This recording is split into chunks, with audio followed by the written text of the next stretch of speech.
Welcome back to Future with Fauzi. I'm with Francis deSouza, the COO and President of Security Products at Google Cloud.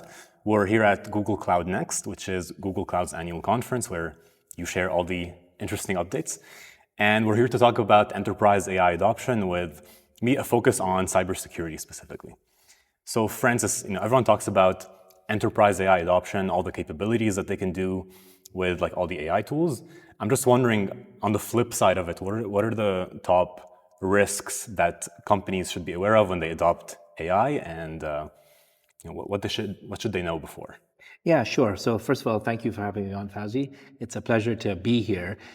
Listening to our customers, especially at this conference, you're right. There's a lot of excitement about AI in production now in many, many companies around the world, delivering mission-critical use cases for customers. And this is the fastest we've seen a technology move from pilots to productions.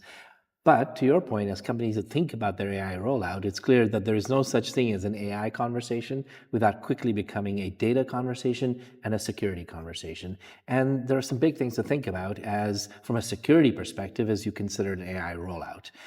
Because AI is changing how companies need to think about cybersecurity. What we're seeing from AI is that, one, there are new surfaces that needed to be protected. As companies roll out AI, they're rolling out models, they're rolling out agents, they're creating a data pipeline, they're creating prompts. All of those surfaces need protections around them. And so, we at Google announced a bunch of technologies around a model armor to protect your models, agent gateways to protect your agents. So one, there's a recognition that as you roll out AI, you're creating new infrastructure in your company that needs to be protected. The other recognition is that AI in general, too, is changing the nature of the threat landscape, that we're seeing new threat actors emerge in the landscape that are able to use AI tools to mount attack against companies and do so at a scale and speed that we hadn't seen before. And so companies are really looking for a cybersecurity strategy that can move at machine speed to react to these new types of threats that they're seeing. And so companies are looking for an agentic model for security so that the cyber defense capability moves at the same pace as the attackers. And so here at the conference, we announced a set of new cybersecurity agents to do things like triage investigation, threat hunting and detection, red teaming, investigation, remediation, to help create this fleet of cybersecurity capabilities for companies that allow them to move at machine speed. Mm-hmm. So thanks for mentioning all those the new capabilities you're adding. I'm just wondering if you're in the position of a leader at another company and you want to get started in adopting AI. What advice would you give them to kind of build a safe roadmap for adoption? Because you want to balance the speed, you want to be competitive, but at the same time you don't want to be irresponsible. So what advice would you give them on building a safe and secure AI roadmap? I'd say it's clear for most companies that they will need to adopt AI to remain competitive, to deliver what their customers want them to deliver. And as we look at what it took for us to be successful in rolling out AI, as well as the customers we work with, there are a few lessons that we're seeing common across these companies. One is companies need to focus on where they're on the few scenarios, maybe 5, 7 big scenarios, where they're AI enabling those workloads. So the idea of saying, well, maybe we should let thousands of use cases blossom, that doesn't lead to the benefit that customers want. That customers are more likely to succeed in getting the value of AI if they pick the 5, 7 big use cases and use those to be the places where they implement AI. The second thing that we've seen is that companies that are successful, take an architectural view of AI and choose AI platforms to roll out in their company that have security, governance, control baked in. It is really not possible to retrofit security into an infrastructure you've rolled out. And so, a best practice is to say, use security and governance as one of the criteria around picking which AI platform you're going to roll out. The next lesson I'd say that I've seen in common is that the best companies recognize that this is more than just a technology adoption. This is about a cultural and workforce transformation as well. That companies of the future are going to have workforces that are bilingual, that every employee is going to be good at their own function and really know AI. And so you've got to pick a platform that you can roll out to your employees that enables them to get familiar with AI and really understand how the tools can help them do their businesses. So, to summarize, one, pick a small number of maybe 5, 7 use cases and drive the adoption of AI from the top down. Two, choose AI platforms that have security and governance built in so that you don't have to try and retrofit security and governance later. And then three, engage your workforce with this set of safe tools so that you can build AI fluency within your company. Great. So the trend this year, as you're kind of alluding to, is there's a lot of agents. Lots of other companies are releasing them. You're releasing them as well. And maybe one of the barriers I feel from like a psychological standpoint is the level of access that some agents might get to like personal or private information. So can you talk about maybe some features you've added or like some controls? You mentioned governance briefly, that kind of help people alleviate those concerns? Yeah, so one, I'd say, we've seen, as you said, the enthusiasm for agents. We've seen that in companies that are looking to deploy agents to do, workflows within their company, to do it more quickly, more scalably. And for example, we're definitely seeing that in security operations centers because of the need to move so quickly. We're also seeing that enthusiasm from a consumer perspective. Consumers are excited about, what agents can do for them. Imagine having your own personal assistant all the time to help you out. And so there's definitely a lot of excitement around it, as you said. Now, to deploy it, though, you need to think about security from the get-go to see, what access controls should those agents have. So what systems, whether it's corporate systems or personal accounts, can you safely give, to those agents? Thinking about what could go wrong if they get compromised as well. And then there are technologies that we have developed to help enterprises with securing that AI infrastructure. So we've announced, enhanced model armor, which helps you protect the models that power the agents from things like, model poisoning or drift, or and then similarly, we've got an agent gateway that does the same thing from an agent perspective to make sure that the agents aren't compromised and that the agents are acting consistently with the intent by which the agents were created.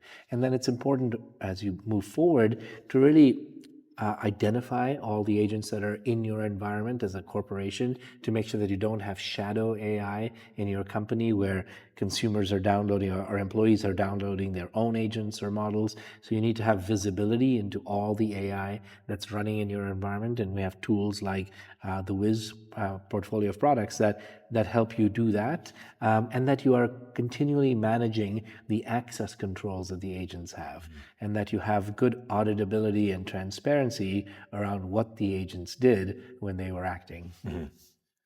You're the CEO of Google Cloud, but also president of security products. So I'm curious how you kind of bake in the security in the product development lifecycle across Google Cloud. Like how do you mentioned it already, like security shouldn't be an afterthought. So can you talk a bit more about how maybe the different product teams across Google Cloud kind of have those considerations, those security considerations taken into account while they're building these new products? Yeah, we thought really hard about how we can safely harness these AI tools within our environment.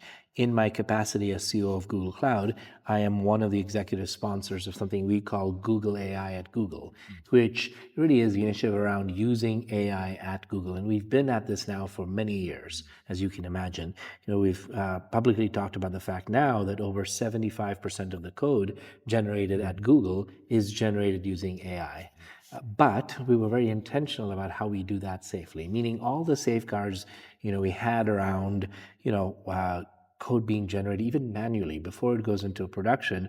We have a whole set of safeguards to make sure that it's safe. Those are safeguards we're using for code that's generated by AI. And we've actually used AI to develop even more stringent safeguards to expand the testing that we do, before code goes into production, but also after it goes into production in runtime. And so we've expanded the controls of security that we have for all code, and we've made sure that any AI generated code goes through all of those controls as well. And that's true of, the AI will roll out in any part of our company. And we have, as I said, hundreds of scenarios within the company across all functions where we're embedding AI. But it's only done so in a way where we've baked in security and control before we rolled it out. Can you tell me a bit more about how AI can be used as a defense mechanism? Because there's concerns about it for increased cyber attacks, but what's the flip side of it? How can it be used as a defense tool? Yeah, there are a number of ways it can be used. We have launched a set of agents that we announced today. We have, for example, a triage agent for the Security Operations Center that helps security teams triage events to understand what really is a critical event versus what's not. Now, without that agent, typically that used to be 30+ minute investigation. With that agent, it can be completed in 1 minute. We also have threat hunting agents and detection agents that can sweep through your environment, looking for risks at a scale and speed that humans cannot. We also announced the Wiz Red, Blue, and Green agents. The Wiz Red agent acts to constantly sort of scan your perimeter, looking for risks and vulnerabilities. We have the Blue and Green agents that help you investigate an incident and then actually remediate issues that you find. And so those are all ways that agentic tools can help security teams perform better. I have a question for you that I get asked a lot in the comments by DMs online. It's more of a career-related question. Some people are concerned about the impact of AI on their jobs at the moment, so they're kind of using this as an opportunity to reevaluate maybe and explore what options are available to them. And the one that I always get asked about is cybersecurity. So I'm just wondering, do you have any advice for them on maybe what types of careers are available, how they could make that switch into that type of role if there is increased demand for it? Cybersecurity is a really important field, and I think the need will always be there. So it's a good, it's a good place to build a career. It is also one of the areas that will be the most aggressive adopters of AI.